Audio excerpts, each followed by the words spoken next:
नमस्कार शेतकरी मित्रांनो, स्वागत आहे तुम्हा सर्वांचं पुन्हा एकदा आपल्या नवीन व्हिडिओमध्ये।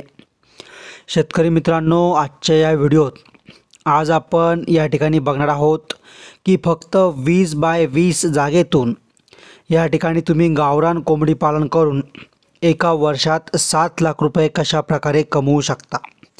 म्हणजे थोडक्यात गावरान कोंबडी पालनबद्दल आपण एक संपूर्ण माहिती, संपूर्ण गणित, संपूर्ण हिशोब या ठिकाणी बघणार आहोत। थोडक्यात गावरान कोंबडी पालन करून तुम्हाला या ठिकाणी वर्षाला 7 लाख रुपयापर्यंत कसं पोहोचायचं आहे किंवा त्यासाठी तुम्हाला किती खर्च येईल, किती भांडवल लागेल, त्याचप्रमाणे तुम्हाला किती खाद्य लागेल, असे अनेक प्रश्न तुम्हाला जे पडले असतील ते सर्व प्रश्नांचं उत्तर आजच्या या व्हिडिओत तुम्हाला भेटून जाईल। त्यामुळे प्रत्येकाने आपला हा व्हिडिओ एकही सेकंद न चुकता शेवटपर्यंत काळजीपूर्वक बघायचा आहे। आणि मित्रांनो, तुम्हाला शक्य असल्यास तुम्ही हा व्हिडिओ हेडफोन लावून काळजीपूर्वक ऐकायचा आहे।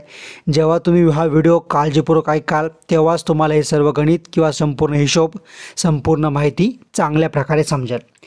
आणि मित्रांनो, आपण आपल्या ह्या चॅनलवरती लवकरच शेळी पालन, बोकड पालन, कोंबडी पालन याबद्दल एक संपूर्ण फ्रीमध्ये प्रशिक्षण किंवा ट्रेनिंग अगदी मोफतमध्ये आणणार आहोत।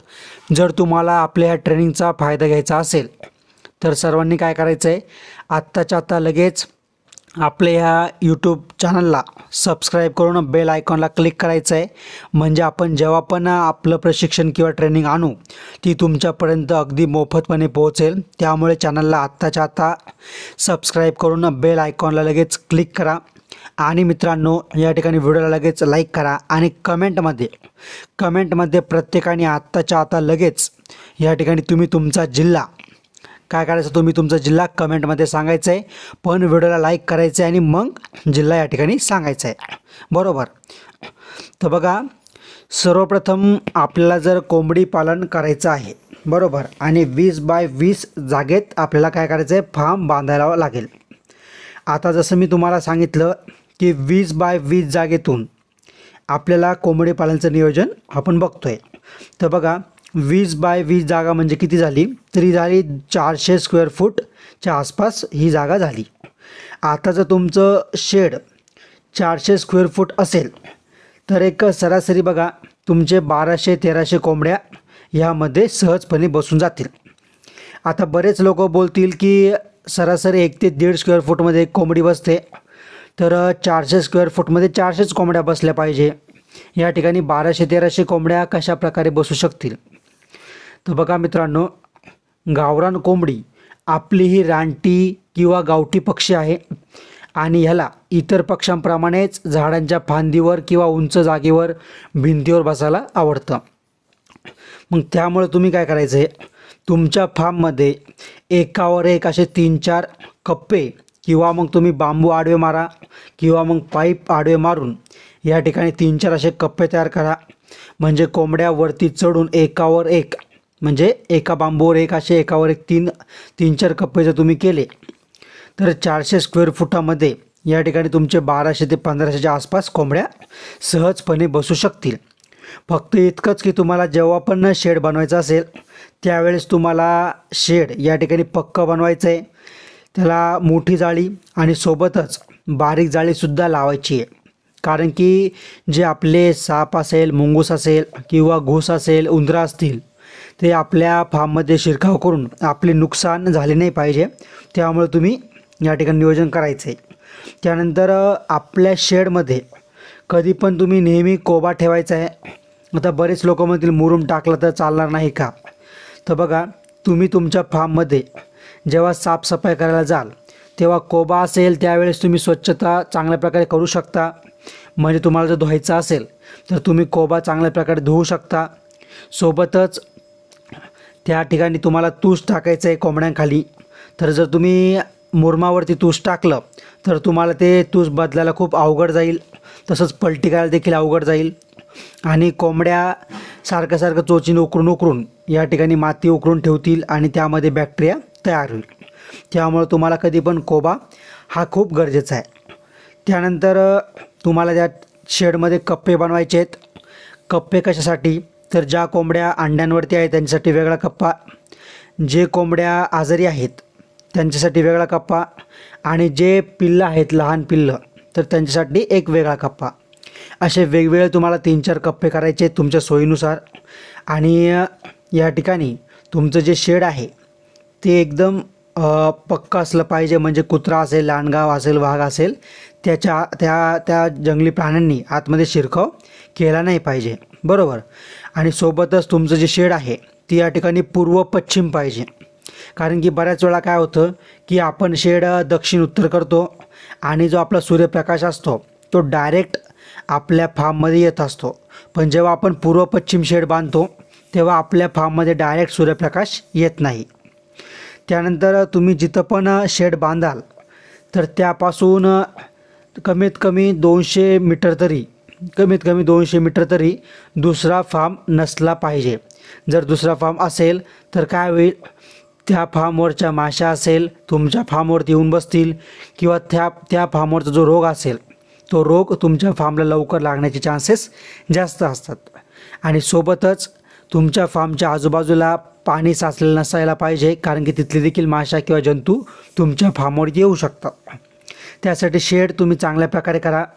त्यानंतर शेडच्या आजूबाजूला तुम्ही 6 ते 7 फूट किंवा 8 फुटाचं उंच जाळीचं कंपाऊंड करून घ्या. आणि त्यामध्ये तुम्ही सुबाबळ असेल किंवा मग शेवगा असेल असे तुम्ही ठिकठिकाणी 6-6च्या अंतरावरती या ठिकाणी काय करायचे, झाडं लावायचे आहेत. आता शेवगा का लावायचा आहे तर बघा, शेवग्याचे पानं कोंबडीने खाल्ले तर कोंबडीला कॅल्शियम भेटतं, बरोबर.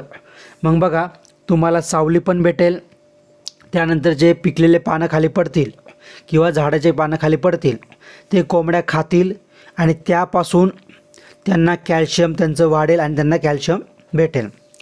त्यानंतर तुम्हाला तुमच्या फार्ममध्ये काय करायचं आहे, तुती असेल, सुबाबळ असेल किंवा मग अनेक प्रकारचे जे काही झाडं असेल जे मी तुम्हाला पुढं सांगणार आहे त्याप्रमाणे तुम्ही या ठिकाणी लावून द्यायची आहेत. आणि सोबतच तुमच्या फार्ममध्ये तुम्हाला एखादा छोटासा उकिरडा आणि कोंबड्यांना दिवस बसण्यासाठी एक सावलीसाठी तुम्हाला नियोजन या ठिकाणी करायचं आहे. आणि ठिकठिकाणी तुम्हाला पाणी पिण्याचे भांडे त्या ठिकाणी ठेवायचे आहेत आणि खाद्याचे भांडे देखील तुम्हाला तुमच्या शेडमध्ये पण आणि या ठिकाणी कंपाऊंडच्या आतमध्ये पण ठिकठिकाणी ठेवायचे आहेत.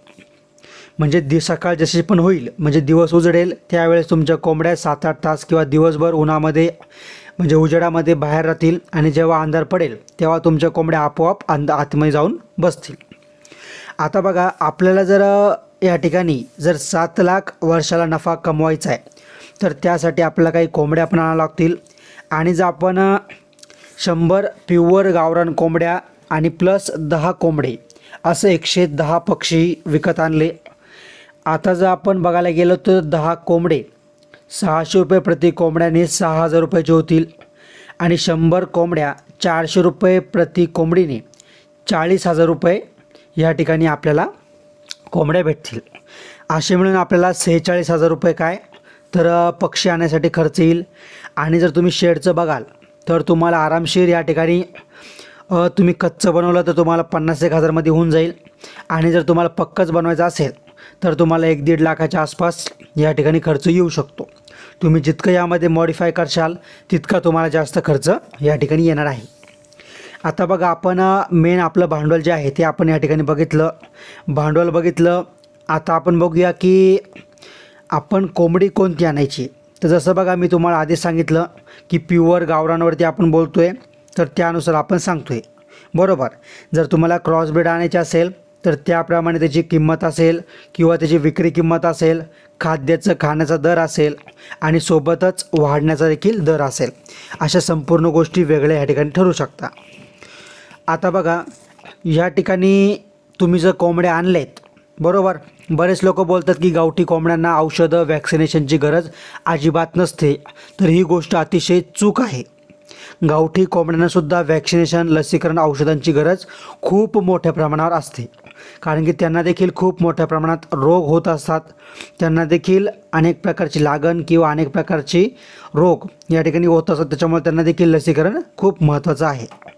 आता बघा, जर आपण आपलं पिल्लू जन्माला आलं तर त्यानंतर आपण 7-7 दिवसाला या ठिकाणी लसीकरण करायचं असतं. काही लोक मोठ्या पक्ष्यांना 15-15 दिवसाच्या अंतराने देखील लसीकरण या ठिकाणी करत असतात. तुम्हाला लसीकरण कसं करायचं आहे किंवा कोणतं केलं पाहिजे, का केलं पाहिजे, ह्यावरती व्हिडिओ पाहिजे असेल तर तुम्ही मला कमेंट करा. मी या ठिकाणी कमेंट बॉक्समध्ये त्याची लिंक टाकून देईल किंवा तुम्ही चॅनलवर जाऊन चेक करा. तुम्हाला अगोदरच यावरती 2-3 व्हिडिओ मी बनवलेले आहेत. आणि जर तुम्हाला पुन्हा व्हिडिओ पाहिजे असेल तर तुम्ही मला काय करायचं आहे, कमेंट करून सांगायचं आहे. आणि हो, आपण हा व्हिडिओ फक्त तुमच्यासाठी आणला आहे. खूप मेहनतीने वेळात वेळ काढून फक्त तुमच्यासाठी आपण ही माहिती या ठिकाणी सांगतो आहे. तर प्रत्येकाला माझे हात जोडून विनंती, आत्ताच्या आता प्रत्येकाने आपल्या ह्या व्हिडिओला लगेच लाईक करायचं आहे. प्रत्येकाने व्हिडिओला लगेच लाईक करा, तेव्हा आपण पुढचा व्हिडिओ या ठिकाणी बघायचा आहे. तर बघा, आता आपण पक्षी पण आणले आणि आपलं प्रोडक्शन या ठिकाणी सुरू झालं. पण बघा, आपल्या कोंबड्यांना पुढं जाऊन काही आपण पिल्लं किंवा अंड्यावर त्यांना बसवणार आहे.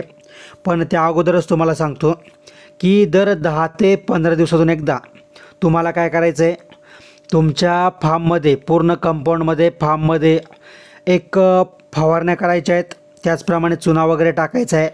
जर फवारणीची गोष्ट केली तर कोर्सुलिन TH नावाचं औषध येतं, त्याची देखील तुम्ही फवारणी करू शकता. तसंच तुम्ही 4-5 दिवसातून टूस या ठिकाणी पलटी करत जा. आता टूस कसं पलटी करायचं, काय करायचं, ह्याच्यावरती व्हिडिओ पाहिजे तर मला कमेंट करा. टूस पलटी करण्यासाठी एक मशीन येतं छोटंसं, जे आपण फिरवलं की टूस पलटी होत असतं, बरोबर. आता बघा, वॅक्सिनेशन करायचं आहे तुम्हाला. ते वॅक्सिनेशन आपण नंतर बोलूया पुढच्या व्हिडिओमध्ये. आता आपण बघूया खाद्य नियोजन. बघा मित्रांनो, खाद्य नियोजन जे आहे आपण मोठ्या पक्ष्यांचं अगोदर बघूया आणि नंतर मग लहान पिल्लांचं बघूया. तर बघा, जे आपले मोठे पक्षी आहेत, जर त्यांचा आपण एक ॲव्हरेज रेशो पकडला तर एक मोठी कोंबडी सरासरी 100-120 ग्रॅमच्या आसपास खाद्य दिवसाला खात असते.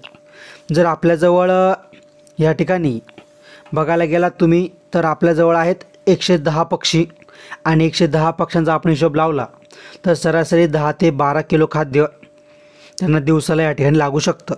पण आपण 100% खाद्य यांना काय करतं, विकतचं देणार नाही आहे. त्यांना आपण काय करणार, दिवसभर मोकळ्या सोडणार आहेत. त्याच्यामुळं त्या कोंबड्या दिवसभर आपल्या फार्ममध्ये नैसर्गिकरित्या चरतील, खातील. त्याच्यामुळं आपलं जे खाद्य आहे ते फक्त आपण 5 किलो दिवसाला पकडलं. 5 किलो दिवसाला पकडलं आणि जो खाद्याचा दर आहे विकतच्या खाद्याचा, तो आहे 32 रुपयाच्या आसपास. आणि 32 रुपयाने आपण जर 5 किलो दिवसाचं असं करून 365 दिवसाचं आपण जर खाद्य काढलं तर सरासरी या ठिकाणी 1879च्या आसपास होईल. त्याच्यामुळं आपण 2000 किलो या ठिकाणी खाद्य पकडलं आणि त्यासाठी आपला जो खर्च आला आहे तो आहे 64,000 रुपये. आपल्याला फक्त मोठ्या पक्ष्यांचा खाद्य खर्च आला आहे. आता आपण काय केलं, ह्या ज्या कोंबड्या आणल्या होत्या 100 कोंबड्या, त्यांच्यापासून आपण अंडे काढले, अंड्यांवरती त्यांना बसवलं आणि त्यापासून आपण पिल्लं काढली. बघा, तुम्ही डायरेक्ट कोंबडीला अंड्यावर बसून पिल्लं काढत असाल तर तुमची जी प्रक्रिया आहे किंवा ते अंडे उबवण्याची प्रक्रिया आहे ती अतिशय नैसर्गिकरित्या राहील. त्यामुळे तुमचे अंडे किंवा तुमचे पिल्लं अतिशय मजबूत, चांगल्या प्रकारचे निघतील, बरोबर. आता आपण या कोंबड्या अंड्यावर बसवल्या. प्रत्येक कोंबडी आपण 15 ते 20 अंड्यांवरती या ठिकाणी बसवली होती. त्यातून आपल्याला 15 पिल्लांच्या आसपास पिल्लं भेटली. त्यातून आपले 2-3 पिल्लं या ठिकाणी मेली आणि प्रत्येक कोंबडीमागं आपल्याला फक्त आणि फक्त 12च पिल्लं भेटली, बरोबर. आता कोंबडीचं जर तुम्ही सायकल बघायला गेलात तर बघा, कोंबडी 20-25 दिवस, 21 दिवस अंडे देते. त्यानंतर 21 दिवस त्या अंड्यांना उबवते आणि तिथून पुढं 2-3 महिने त्यांना या पिल्लांना सांभाळ करते आणि ती पुन्हा अंड्यावर येत असते. म्हणजे बघा, पूर्ण 4 ते 5 महिन्याचं हे सायकल या ठिकाणी चालत असतं. मग बघा, जर तुम्ही सुरुवातीला तुमच्या कोंबड्या तुम्ही आणल्या आणि त्यानंतर त्यांना अंडे काढून त्या प्रत्येक कोंबड्याला तुम्ही अंड्यावर बसवलं, प्रत्येक कोंबडीमागं तुम्हाला 12 पिल्लं भेटले. असे करून तुम्हाला पहिल्या 2 महिन्यामध्ये तुमच्याजवळ या ठिकाणी 1200 पिल्लांची बॅच तयार झालेली आहे. आता इथं बरेच लोक बोलतील की कोंबडी अंडे पुढं मागं पण देऊ शकते. अतिशय तुमच्या मनात जो प्रश्न आहे तो अतिशय चांगला आहे. बघा, कोंबडीचे पिल्लांचं वय किंवा पिल्लं निघण्याचं जे टाईम आहे हा पुढं मागं येऊ शकतो, बरोबर आहे. पण 2-1 महिन्याचा फरक राहू शकतो. त्यासाठी तुम्हाला एक एवढंच की तुम्हाला थोडं थोडं पिल्लं लहान किंवा जे वेगवेगळे पिल्लं आहेत, जो छोटे असेल, मीडियम असेल, मोठे असेल, त्याच्याप्रमाणे तुम्हाला त्यांना वेगवेगळं ठेवायचं आहे, बरोबर. आता वेगवेगळ्या यासाठी ठेवायचं आहे की ते एकमेकांना चोच मारून या ठिकाणी त्यांना जखम होऊ नये म्हणून, बरोबर. आता आपण पहिल्या 6 महिन्यामध्ये आपण काढली 1200ची बॅच, बरोबर. आता 1200मधून आपण एक सरासरी काय केलं, 150 पिल्लं आपली मरतूक झाली. म्हणजे आपल्याजवळ जर आपण हिशोब लावला तर एक सरासरी 1050च्या आसपास पिल्लं आपले पहिल्या बॅचमध्ये निघाली. आणि आपण हे पिल्लं 4 ते 5 महिन्यानंतर म्हणजे 1 किलोच्या आसपास झाल्यानंतर काय केलं, मार्केटमध्ये विकून टाकले, बरोबर. तोपर्यंत बघा आपल्या कोंबडीने काय केलं तर 2 महिने अंड्यातून पिल्लं काढली, त्याच्यानंतर 2-3 महिने पिल्लांना सांभाळलं आणि पुन्हा ती अंड्यावर आली होती, बरोबर. अंड्यावर आली आणि तिने पिल्लं काढली. त्यावेळेस जेव्हा तिची पिल्लं बाहेर निघाली, पिल्लं बाहेर निघायच्या अगोदर आपण आपले हे जे 1050 पिल्लं होते हे विकून टाकले, बरोबर. म्हणजे पहिली बॅच आपण सेल करून टाकली. त्यानंतर आपण परत दुसरी बॅच बसवली होती, त्यातून आपल्याला समजा एक सरासरी 1300 किंवा आपल्याला 1200 पिल्लं या ठिकाणी पुन्हा भेटले. आणि त्यातून आपले या ठिकाणी पुन्हा एक 10% मरतूक झाली. म्हणजे आपल्याला पुन्हा 1050 पिल्लं विक्रीसाठी तयार झाली. आता यांना खाद्य किती लागलं किंवा खर्च, लसीकरण खर्च काय काय लागला, अशी आपण संपूर्ण माहिती सोबतच उत्पन्न किती भेटणार हे देखील आपण पुढं बघणार आहोत. पण त्या अगोदर मी तुमच्या भावासारखा आहे, मुलासारखा आहे, मित्रासारखा आहे. मी हे व्हिडिओ, ही माहिती फक्त आणि फक्त माझ्या शेतकरी बांधवांसाठी, माझ्या मित्रांसाठी किंवा माझ्या आपल्या माणसांसाठी अतिशय वेळात वेळ काढून बनवत असतो. तर माझी सर्वांना हात जोडून कळकळीची विनंती आहे की मित्रांनो बघा, तुम्हाला लाईक करायसाठी वेळ पण लागत नाही आणि पैसे पण लागत नाही, तरी देखील तुम्ही आपल्या व्हिडिओला लाईक का करत नाही. त्याच्यामुळे प्रत्येकाने आत्ताच्या आत्ता आपल्या ह्या व्हिडिओला लगेच लाईक नक्की करा. आणि येणाऱ्या काळात असेच महत्त्वाचे व्हिडिओ बघण्यासाठी आत्ताच्या आत्ता तुम्ही आपल्या चॅनलला सबस्क्राईब नक्की करा आणि बेल आयकॉनला क्लिक करा. म्हणजेच तुम्हाला आपल्या इथून पुढचे दररोजचे व्हिडिओ टाईम टू टाईम या ठिकाणी भेटत राहतील. आणि मित्रांनो, तुम्ही हा व्हिडिओ कोणत्या जिल्ह्यातून बघताय अशी एक कमेंट मला करा. आणि दुसरी कमेंट, तुम्हाला येणाऱ्या काळात कोणत्या टॉपिकवर व्हिडिओ पाहिजे, अशा 2 कमेंट प्रत्येकाने लवकरात लवकर मला लगेच करायच्या आहेत. तर आता वळूया आपण आपल्या पुढच्या टॉपिककडे. बघा, जसं की आपण बघितलं होतं की आपण 2 बॅच काढल्या, 1050 अधिक 1050, 300 पिल्लांची आपली मरतूक झालेली होती. म्हणजे थोडक्यात सरासरी बघा, 1200 अधिक 1200, 2400 एका वर्षभरात आपल्याला पिल्लं भेटली. त्यामधून आपले 300 पिल्लांची मरतूक झाली. म्हणजे शिल्लक राहिली 2100 पिल्लं, बरोबर. 2100 पिल्लं पुढं जाऊन आपण सेल करणार आणि त्याचं उत्पन्न बघणार. पण त्या अगोदर आपले जे 1200 अधिक 1200 पिल्लं होते त्यांना खाद्य किती लागलं, तर बघा, जर एक कोंबडीचं पिल्लू 1 किलो होईपर्यंत सरासरी 3 ते 4 किलो खाद्य खाते. जर आपण या ठिकाणी बघायला गेलो तर आपल्याजवळ होती किती, 2400 पिल्लं. आणि 2400 पिल्लांना जर आपण 4 किलो दिवसाला 1 किलो होईपर्यंत प्रत्येक पिल्लाला 4 किलो खाद्य खायला दिलं तर या ठिकाणी किती, तर 9600 किलो खाद्य या ठिकाणी काय, तर या पिल्लांना आपल्याला द्यावं लागेल. पण हे 100% खाद्य आहे. पण आपण काय करणार, या ठिकाणी 100% खाद्य त्यांना जर दिलं आणि 32 रुपये रेटने आपण मार्केटमधून विकत खाद्य आणलं तर आपल्याला एक 3,07,200 रुपयाच्या आसपास खर्च येतो आहे. खर्च पुढं मागं असू शकतो. पण काय करायचं आहे, आपल्याला 50%च खाद्य विकतचं द्यायचं आहे आणि 50% खाद्य आपल्याला काय करायचं आहे, घरीच बनवायचं आहे. म्हणजे जर बघा, आपला जो खर्च 100% खाद्याचा 3,07,000 होत होता, जिथं आपण 50% खाद्य जर घरगुती दिलं तर आपला जो खर्च डायरेक्ट निम्मा होईल, 50% खर्च या ठिकाणी कमी होईल. आता 50% खर्च कमी झाल्यानंतर 1,53,600 रुपये आपल्याला विकतच्या खाद्यासाठी या ठिकाणी खर्च येणार आहे. आता बऱ्याच लोकांना प्रश्न पडला असेल की 50% खाद्यामध्ये आपण काय काय खाद्य त्यांना खायला दिलं पाहिजे. तर बघा, अनेक प्रकारचे लोक अनेक प्रकारचं वेगवेगळं ट्रायल करू शकता. पण जर माझ्यानुसार बघायला गेलं तर बघा, तुम्हाला मी जसं अगोदर सांगितलं होतं, तुम्ही तुमच्या फार्ममध्ये शेवगा लावा, शौरी लावा, सुबाबळ लावा. म्हणजे बघा, कोंबड्यांचा आपण चाराचा विचार करायला गेलात तर बघा, तुती असेल, शौर्य असेल, सुबाबूळ असेल, शेवगा असेल, त्याचप्रमाणे पालक, मेथीघास असेल, त्याचनंतर ॲझोला असेल, अशा अनेक प्रकारच्या झाडांचे पानं हे कोंबड्या खात असतात आणि त्यातून त्यांना कॅल्शियम असेल, व्हिटॅमिन असेल, असे भरपूर प्रकारचे त्यांना प्रोटीन या ठिकाणी भेटत असतात.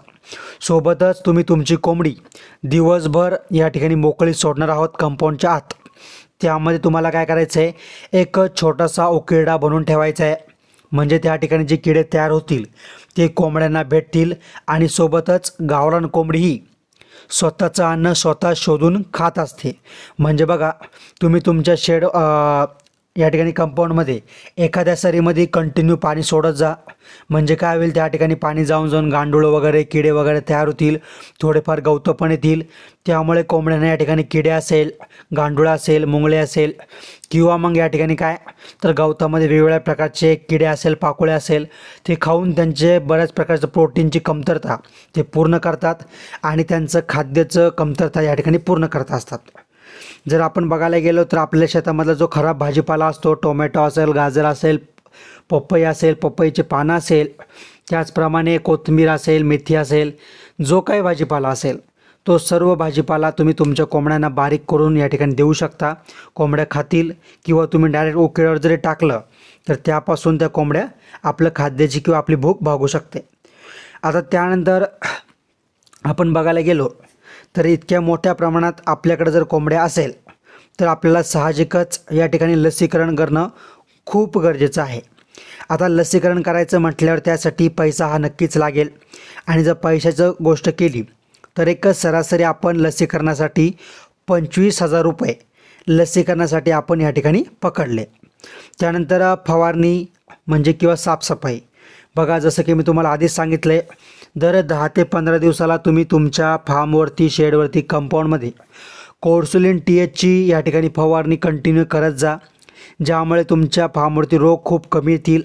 सोबतच तुम्ही 15-1 दिवसातून तुमच्या फार्मची स्वच्छता या ठिकाणी करत जा. म्हणजे तुम्ही तूस बदलत जा. त्यानंतर त्याला एक स्वच्छ धुवून त्यावरती तुम्ही चुना टाका, पुन्हा तूस टाका, पुन्हा चुना टाकून पुन्हा त्यावरती तुम्ही फवारणी करून घ्या. म्हणजे तुमच्या फार्ममध्ये रोग येण्याचे चान्सेस अतिशय या ठिकाणी कमी होऊन जातील. त्याच्यामुळे लसीकरण करणं खूप गरजेचं आहे आणि सोबतच साफसफाई, चुना मारणं किंवा फवारणी करणं ते देखील तितकंच महत्त्वाचं आहे. म्हणजे थोडक्यात तुम्हाला या ठिकाणी फवारणी किंवा साफसफाईसाठी सुद्धा 10,000 रुपये आपण पकडलेले आहेत. म्हणजे बघा, आपण पूर्ण वर्षभराचं नियोजन या ठिकाणी बघणार आहोत. तर बघा, आता अशा प्रकारे आपण एक आपल्या कोंबड्यांचं संपूर्ण नियोजन केलेलं आहे आणि ठरवल्याप्रमाणे जर आपलं बजेट बसलं किंवा आपल्या सर्व गोष्टी झाल्या, जसं की मी तुम्हाला सांगितलं 2400 पिल्लं निघाली आणि त्यातून 300 पिल्लं मेली, शिल्लक आपल्याजवळ 2100 पिल्लं जर राहिली तर आपण यांना काय करणार आहोत, जे 1.5 किलोच्या आसपास गेल्यानंतर किंवा मोठे झाल्यानंतर त्यांना आपण विकायला काढणार. आता विकायला काढल्यानंतर बघा, तुम्हाला या ठिकाणी गावरान कोंबड्याची किंमत वेगळी आणि गावरान कोंबडीची किंमत वेगळी. आता बरेच लोकांना प्रश्न असतो की गावरान कोंबडा कितीला जातो किंवा कोंबडी कितीला जाते. बघा, अनेक लोक असे आहेत की त्यांचा जो कोंबडा आहे ते डायरेक्ट 800 ते 1000 रुपयाला सुद्धा विकतात. फक्त तो विकता आला पाहिजे किंवा गिराईक शोधता आलं पाहिजे. आणि बरेच लोक आपला कोंबडा 400 ते 500 रुपयाला सुद्धा विकतात. पण जर तुमच्याकडे इतक्या मोठ्या प्रमाणात क्वांटिटीत तुमच्याकडे जर कोंबड्या असेल किंवा कोंबड्या असेल तर तुम्ही आरामशीर मोठ्या मार्केटमध्ये यांना नेऊ शकता आणि त्यामुळे तुम्हाला चांगल्या प्रकारे रेट देखील या ठिकाणी भेटू शकतो. आणि जर कोंबडीची गोष्ट केली तर तुम्हाला या ठिकाणी 300 पासून तुम्ही 600 पर्यंत सुद्धा विकू शकता. फक्त तुम्हाला विकता आली पाहिजे, बरोबर. आणि बघा, आपल्याकडं जे 2400 पिल्लं होती, ज्यामधून आपण 300 पिल्लं मरतूक पकडली आणि शिल्लक राहिली 2100 पिल्लं. आता 2100 पिल्लामधून जर आपण 40% कोंबडे पकडले आणि 60% कोंबड्या पकडल्या. आता 2100चे जर आपण 40% काढले तर 840 आपल्याला कोंबडे भेटले असं आपण समजूया. हा रेशो कमी जास्त असू शकतो. मग बघा, 840 जर आपल्याला कोंबडे भेटले असेल आणि 600 रुपयाला आपण एक कोंबडा विकला, जसं की मी तुम्हाला सांगितलं, तुम्ही 1000ला पण विकू शकता आणि 500ला विकू शकता.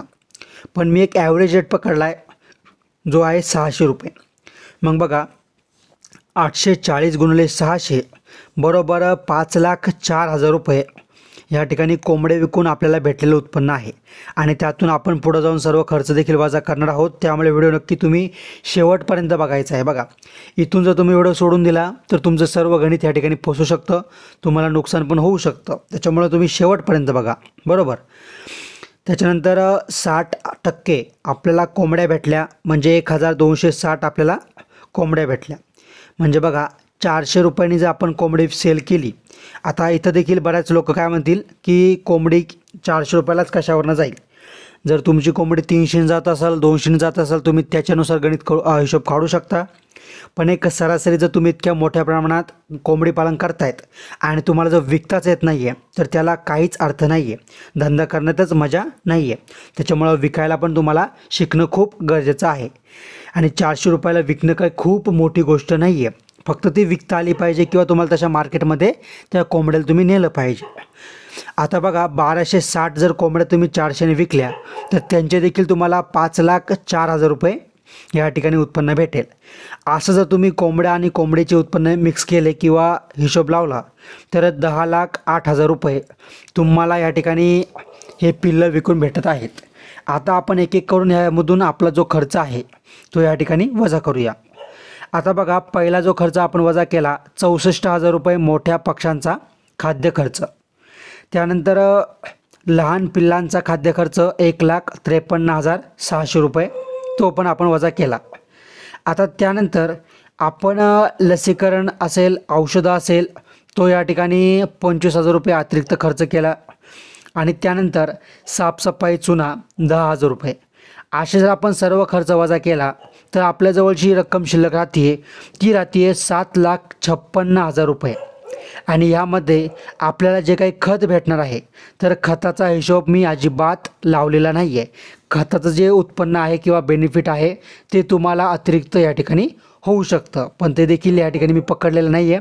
कारण की बऱ्याच लोकांची या ठिकाणी जे शेती असते त्याच्यामुळे ते जे काही खत असतं ते त्यांना स्वतःसाठी लागत असतं. आता बघा आता 7,56,000 रुपये आपल्याजवळ शिल्लक राहिली आहेत.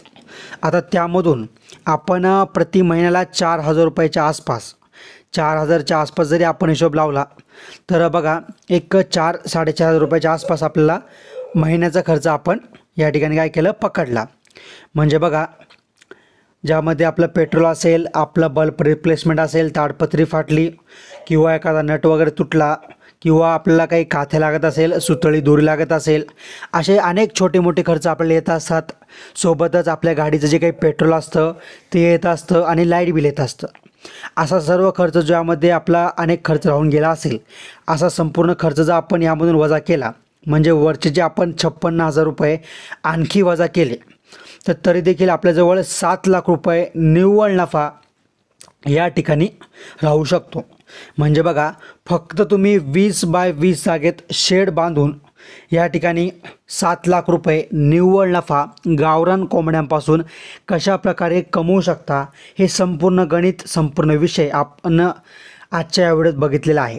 बघा मित्रांनो, आपण शेळीपालन, बोकडपालन, गाय, म्हैस आणि शेतीसंबंधी आणि कोंबडीपालन संबंधी असे संपूर्ण हिशोब, गणित, बिझनेस आयडिया आणि माहिती सोबतच ट्रेनिंग आणि लसीकरण औषधं अशी संपूर्ण माहिती आपल्या यूट्यूब चॅनलवरती आपण दररोज टाकत असतो आणि बऱ्याच लोकांना या ठिकाणी ही माहिती भेटत असते. जर तुम्हाला देखील अशी माहिती येणाऱ्या काळात दररोज बघायची असेल तर प्लीज आत्ताच्या आता तुम्ही आपल्या ह्या चॅनलला लगेच सबस्क्राईब करून बेल आयकॉनला क्लिक नक्की करा. सोबतच व्हिडिओ बनवण्यासाठी खूप मेहनत लागली मित्रांनो, तर प्लीज आत्ताच्या आत्ता तुम्ही आपल्या ह्या व्हिडिओला लगेच लाईक करा.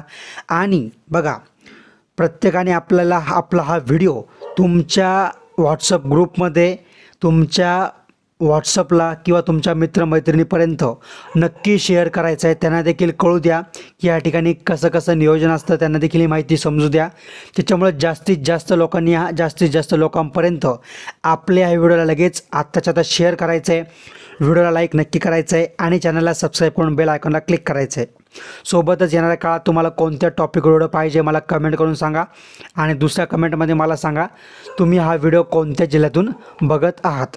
आणि मित्रांनो, अतिशय महत्त्वाचं लास्ट पर नॉट लिस्ट म्हणजे बघा, बरेच लोक या ठिकाणी मोटिवेट होऊन, इन्फ्लुएन्स होऊन मोठ्या प्रमाणामध्ये भांडवल गुंतवतात, पण ते माहिती अर्धवट घेतात. म्हणजे बघा, मी तुम्हाला क्लिअर करून देतो, कोंबडी पालनमध्ये या ठिकाणी फायदा तुम्हाला होऊ शकतो, पण कधी जेव्हा तुम्ही तुमची स्वतःची पूर्ण माहिती घ्याल, तुम्ही अगोदर शिकाल, तुम्ही तुमची स्वतःची अगोदर माहिती घ्या, स्वतः मार्केट बघा, रिसर्च करा, स्वतः पूर्ण माहिती घ्या. अर्धवट माहिती घेऊन व्यवसाय सुरू करू नका. जेव्हा तुम्हाला खात्री होईल आपल्याला संपूर्ण माहिती झाली आहे, त्यानंतर तुम्ही अगदी छोट्या लेवलपासून सुरुवात करा. जसं जसं तुम्हाला अनुभव येईल त्याप्रमाणे तुम्ही तुमचा बिझनेस हळूहळू या ठिकाणी वाढवत चला. म्हणजे तुम्हाला या ठिकाणी जसं जसं अनुभव येईल त्यानुसार तुमचा प्रॉफिट देखील या ठिकाणी वाढत जाईल. त्याच्यामुळं तुम्ही अगोदर तुमची स्वतःची माहिती घ्या, ऑफलाईन ऑनलाईन माहिती गोळा करा, तुम्ही पूर्ण मार्केट रिसर्च करा आणि त्यानंतरच तुम्ही कोणती गुंतवणूक किंवा कोणती जबाबदारी किंवा कोणताही व्यवसाय सुरू करा. कारण की जर अर्धवट नॉलेज घेऊन तुम्ही सुरू करत असाल तर तुम्हाला नुकसान होऊ शकतं. आणि सोबतच आपण जे गणित, जो हिशोब बघितला आहे, तो या ठिकाणी एक अंदाजा काढण्याचा प्रयत्न केलेला आहे. आणि सत्य परिस्थितीमध्ये किंवा जेव्हा तुम्ही व्यवसाय करायला जाल त्यावेळेस तुमचा कमी किंवा जास्त यामध्ये फरक असू शकतो. ज्यामध्ये खाद्य असेल, मार्केट, विक्री, खरेदी असेल किंवा लसीकरण असेल किंवा अनेक गोष्टी जे आपण हिशोब लावला आहे, यामध्ये खूप मोठा फरक देखील तुम्हाला बघायला भेटू शकतो. त्यामुळे तुम्ही अगोदर स्वतःची पूर्णपणे माहिती गोळा करा आणि मगच तुमच्या जबाबदारीवर कोणताही निर्णय तुम्ही या ठिकाणी घ्या. तर मित्रांनो, भेटूया पुढच्या व्हिडिओमध्ये. तोपर्यंत प्रत्येकाने आपल्या व्हिडिओला लगेच लाईक करून, चॅनलला सबस्क्राईब करून, बेल आयकॉनला नक्की क्लिक करा. धन्यवाद.